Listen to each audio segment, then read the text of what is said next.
Welcome everyone in your own channel वॉन्गशन wellwisher. Hi, it's me Ratri Shaikh और आज मैं आप सबके साथ एक नया वॉन्गशन फैन फिक्शन शेयर करने जा रही हूँ। रही बात द ब्लू लाइट जेट की, तो वो फैन फिक्शन ख़त्म होने वाला है, उसके बस 3 या 4 पार्ट बनेंगे।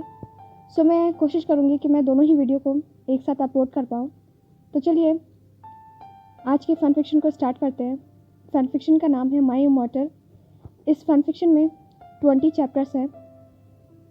तो आज हम इसके फर्स्ट पार्ट को स्टार्ट करते हैं। फर्स्ट चैप्टर का नाम है I am so tired of being here. Author का नाम है जॉकर होम्स और सोर्स है AO3। इस फैन फिक्शन का पूरा क्रेडिट ऑथर को जाता है और अगर आप में से कोई फैन फिक्शन को रीड करना चाहता है तो फैन फिक्शन का लिंक आपको डिस्क्रिप्शन बॉक्स में मिल जाएगा, आप वहाँ जाके रीड कर सकते हैं। विविशन को लगता है कि जिन गोंगशा के साथ सारे मैटर को शॉर्ट आउट कर देने के बाद उसकी लाइफ बहुत हैप्पीली होगी और वो अपने बिलव लेंजा के साथ एक अच्छी ज़िंदगी जी पाएगा। वो डबल कल्टीवेशन करेगा और अपने गोल्डन कोर को रीबिल्ड करेगा। पर फेथ का कोई और ही प्लान था।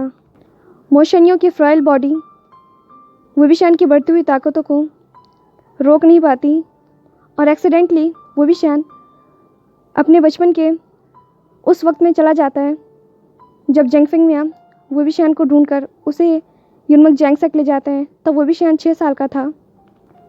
तो क्या इस बार यिलिंग पेट्रिया के आसपास एक हैप्पी लाइफ होगा? क्या इस बार यिलिंग पेट्रिया का फ्यूचर बदल सकता है? ये तो तब पता चलेगा जब हम फैन फिक्शन को रीड करेंगे। तो चलिए फैन फिक्शन को स्टार्ट करते हैं। आखिरी चीज़ जो विविशान को याद था वो था लियानोंग जी का अनकैरेक्टरली पैनिक फेस। इससे पहले कि सब कुछ एक्सप्लोड हो जाए और उसकी दुनिया एक अंधेरे में गायब हो जाए, उसे एक हार्ट ब्रोकन वर्ड सुनाई देता है जो कि उसके कानों में गूंजने लगता है। विंग, तुमने प्रॉमिस किया था, तुम मुझे पीछे छोड़कर कभी नहीं जाओगे। जब विविशान उठता है तो उसे सबसे पहले यह ख्याल आता है कि सब कुछ दर्द होता है। विविशान अपनी आंखों को रब करता है और उठने के लिए स्ट्रगल करता है। अभी अंधेरा था और उसके आसपास की चीज़ें बिल्कुल अनफैमिलियर थी। उसके आसपास के ह्यूमन का जो शेप था वो बहुत ही ब्लरी था और उसे ऐसा लगा जैसे उसके बॉडी में जो ब्लड है वो जम सा गया हो। वो ब्लिंक करता है, अपने हेड को शेक करता है और एक बार फिर से सब कुछ क्लियर करने की कोशिश करता है। वो दोबारा देखता है कम से कम हाफ डजन डॉग्स। विविशान सॉफ्टली रोने लगता है और कहता है, लेंजा, सेव मी लेंजा। पर वहाँ उसे कोई रिस्पॉन्ड नहीं मिलता। विविशान इतना ज़्यादा डर गया था कि उसमें इतनी भी हिम्मत नहीं थी कि वो चिल्ला सके। विविशान कहता है, मेरे पेरेंट्स कहाँ गए? मैं यहाँ क्या कर रहा हूँ? मैं कहाँ था? सारे डॉग्स विविशान के आसपास सर्कल करने लगते हैं और उसके और भी ज़्यादा पास आ जाते हैं। विविशान का हाथ उसके वेस्ट पे जाता है और वो अपने फ्लूट चेंचिंग को ढूंढने लगता है, पर वहाँ चेंचिंग नहीं था। विविशान और ज़्यादा डर जाता है। विविशान अपने हैंड्स की तरफ देखता है और वो ज़ोर ज़ोर से रोने लगता है, जैसे कि विविशान पूरी तरह से सिकुड़ गया हो। विविशान खड़ा होता है और ख़ुद को एग्जामिन करने लगता है। विविशान देखता है कि उसने बहुत डर्टी क्लॉथ पहने हुए हैं और उसकी बॉडी बहुत ज़्यादा फ्रेजाइल है। ऐसा लग रहा है जैसे बहुत लंबे टाइम से उसने फूड नहीं खाया हो और ना ही वो हाइजीन रहा हो। और इसमें कोई हैरानी की बात नहीं थी कि सारे डॉग्स विविशान को ऐसे देख रहे थे जैसे वो अभी उसे खा जाएंगे। विविशान अपने आसपास फिर से देखने लगता है। विविशान कहता है, नहीं, मैं इस जगह को जानता हूँ। वो इस जगह पे तब आया था जब उसके पेरेंट्स मर चुके थे और यहीं पे जेंगफिंग मियाँ ने उसे ढूंढा था। क्या उस एक्सीडेंट के बाद विविशान अपने पुरानी लाइफ में भेज दिया गया है? विविशान ज़ोर से चिल्लाना चाहता था। विविशान ज़ोर से चिल्लाता है, क्या ये पॉसिबल है? विविशान इतने सारे डॉग्स को अपने आसपास देखकर मूव होने से भी डरता है। विविशान एक बार फिर से सिंपली खड़ा होता है और उन डॉग्स की आंखों में देखने लगता है और अचानक से सारे डॉग्स वहाँ से भागने लगते हैं। विविशान बहुत ज़्यादा ही हैरान हो जाता है और वो एक फिगर को अपनी तरफ आते हुए देखता है। ऑफ कोर्स ये उसके अंकल जेंगफिंग मियाँ थे जो कि उसे रेस्क्यू करने आए थे। अब वो लोटस पियर के रास्ते में था, उस ब्रदर और सिस्टर से मिलने के लिए जिससे वो बहुत ज़्यादा प्यार करता है। उनका ब्लड रिलेशनशिप नहीं है, पर फिर भी वो उनसे भी ज़्यादा उससे प्यार करता है। इस बार मैं प्रॉमिस करता हूँ कि मैं आप सबको प्रोटेक्ट करूँगा। विविशान साइलेंटली ये कसम खाता है। विविशान सेफली युनमक जैंगसैक लीडर के आर्म्स में था और वो मेलन खा रहा था जो कि जंग फेंगमिया ने उसे दिया था। एज एक्सपेक्टेड मैडम यू विविशान को देखकर खुश नहीं थी। जैंग चैंग थोड़ा सा नाराज़ था और जैंग याली एक नया ब्रदर पाकर बहुत खुश थी। यहाँ तक कि विविशान जैसा डर्टी क्लॉथ में एक ब्रदर को पाकर भी जैंग याली बहुत खुश थी। विविशान उन सबको देखकर स्माइल करता है और उसका हार्ट जैसे पूरी तरह से लव से भर गया हो। उसने इन सबको बहुत ज़्यादा मिस किया, खास करके अपने शीजे को। विविशान को मुस्कुराता हुआ देख मैडम यू कहती है, ज़रा देखो तो कितना ढीठ बच्चा है। जैंग फेंगमिया एक मेड को बुलाते हुए कहता है, थर्ड मेड, इस बच्चे को अभी देखभाल की ज़रूरत है। यह सड़कों पर रहा है, ये खाने के लिए डॉग से लड़ाई कर रहा था। ये कहते ही जैंग फेंगमिया की दयालु आंखें छलक पड़ी। उसने विविशान को अपने चेस्ट से गले लगाते हुए उसे अपने और करीब कर लिया, जैसे कि मानो वो कोई कीमती चीज़ हो। मैंने वी चैंगजे और कांगसिन सेवन को डिसअपॉइंट किया है। मैडम यू डिसअपॉइंटमेंट होते हुए कहती है, इतना भी ज़्यादा ड्रामेटिक होने की ज़रूरत नहीं है हस्बैंड। और वो दो सर्वेंट की तरफ इशारा करती है। वो दो सर्वेंट विविशान के पास आते हैं और वो उन दोनों सर्वेंट को ऑर्डर देते हुए कहती है, इस बच्चे को ले जाओ, इसे क्लीन करो और इसे लाइट मील देना, और हाँ, उसके बाद इसे बेड पर सुला देना। जैंग फेंगमिया का मन नहीं था कि वो विविशान को उन सर्वेंट को दे, पर फिर भी वो उन सर्वेंट को विविशान को दे देते हैं। इतने में ही जैंग याली अपने फादर को अश्योर करती सर्वेंट के साथ जाएगी। जैंग फेंगमिया स्माइल करने लगते हैं और जैंग चैंग के पास आकर नील डाउन करके बैठ जाते हैं और वो जेंटल वॉइस में कहते हैं, आशिन, क्या तुम एज अ ब्रदर आशिन का ध्यान रखोगे? जैंग चैंग प्राउडली अपनी चेस्ट पे हाथ रखता है और कहता है, यस फादर। जैंग फेंगमिया कहते हैं, थैंक यू, और वो अपने सन और डॉटर को गले लगाते हैं। वो अपने चिल्ड्रंस के लिए बहुत ज़्यादा ही ग्रेटफुल था।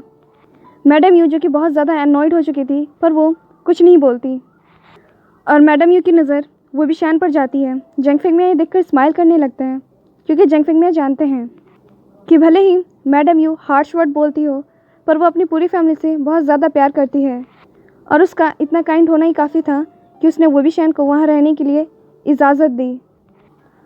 लोटस पियर में कुछ देर रहने के बाद विविशान ने लैनोंगजी का सपना देखा और जैसे तारीख ने एक बार फिर से उसकी सारी याददाश्त जगा दी हो।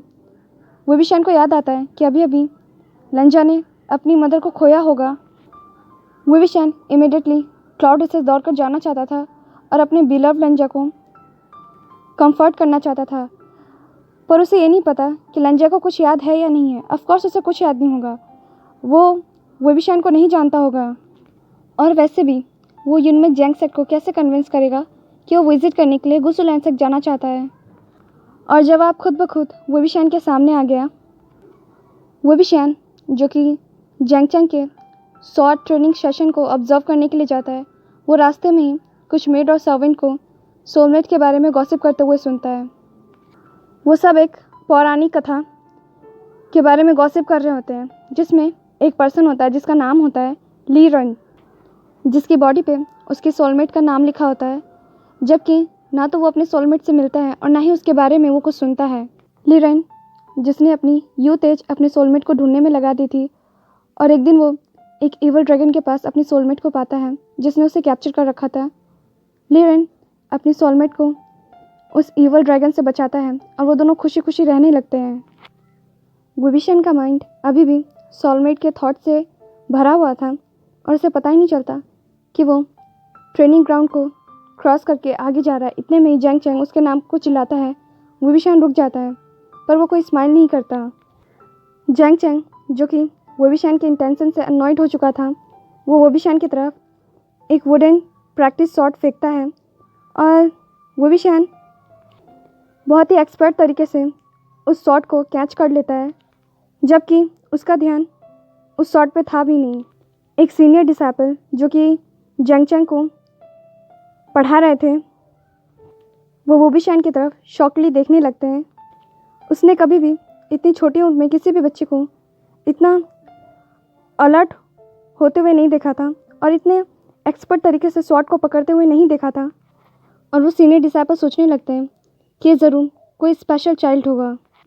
वो एक्साइटेडली ये सब सोचने लगते हैं, जो कि शायद जंग चैंग से भी बेहतर होगा, जो कि नेचुरली टैलेंटेड होगा और बड़े होके एक स्किल स्वॉर्ड्समैन बनेगा।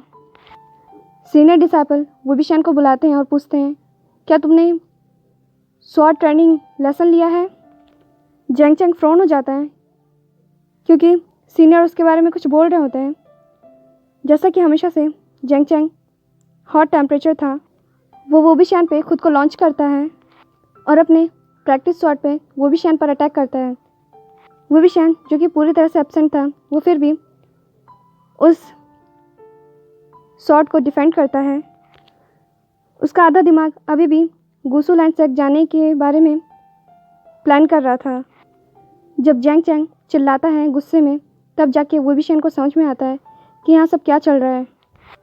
वो स्टेप बैक करता है हेजिटेंटली और ऐसा प्रिटेंड करता है जैसे कि उसके फुट में चोट लग गई हो, और जंग चैंग उसे ऐसे देख रहा था जैसे कि वो विक्ट्री पा चुका हो। वोबिशान सॉफ्टली गिगल करते हुए जंग चैंग की तरफ देखता है। वोबिशान को फील होता है कि उसका हार्ट फुल ऑफ अफेक्शन से भरा हुआ है। वोबिशान जंग चैंग के यंग फेस की तरफ देखकर सोचता है, ऐसा ही होना चाहिए। इस बार मैं तुम्हारे साथ रहूँगा, ब्रदर ऑफ माई हार्ट। और वो धीरे से कसम खाता है कि वो इस बार उसे प्रोटेक्ट करेगा। वोबिशान हैप्पीली कहता है, जंग चैंग यू आर अमेजिंग, क्या तुम मुझे सिखाओगे कि इसे कैसे करते हैं?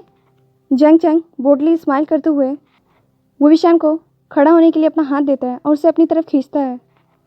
तुम भी इतने बुरे नहीं थे, जंग चैंग शायली रिप्लाई देता है।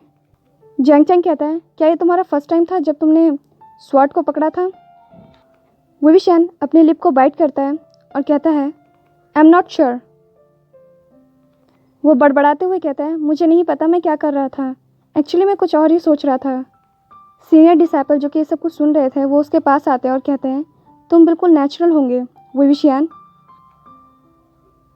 वोबिशान डिक्लेयर करते हुए कहता है, मैं जंग चैंग की तरह बनना चाहता हूँ जैसे जंग चैंग है, और जब वो फ्यूचर में जंग सेक लीडर बनेगा तब मैं उसका राइट हैंड बनूंगा। मैडम यू और जंग फिंग मैम जो कि वहीं से गुजर रहे थे, जंग चैंग और वोबिशान की बातें सुनकर रुक जाते हैं। जंग फिंग मैम स्माइल करते हुए कहते हैं, सही कहा आशियन।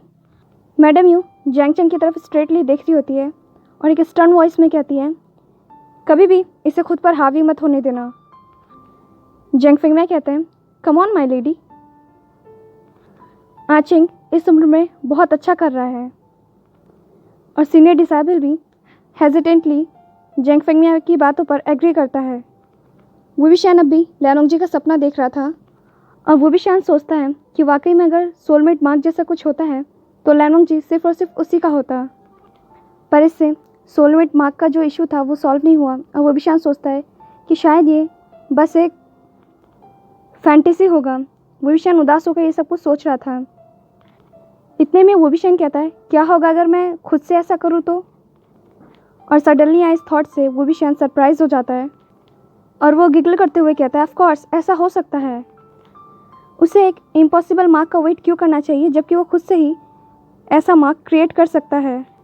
वो ना तो खुद को कट कर सकता था और ना ही खुद को बर्न कर सकता था, क्योंकि अगर वो ऐसा करता तो लोगों को शक हो जाता, तो फिर वो कैसे एक परमानेंट मार्क अपनी बॉडी पर बना सकता है।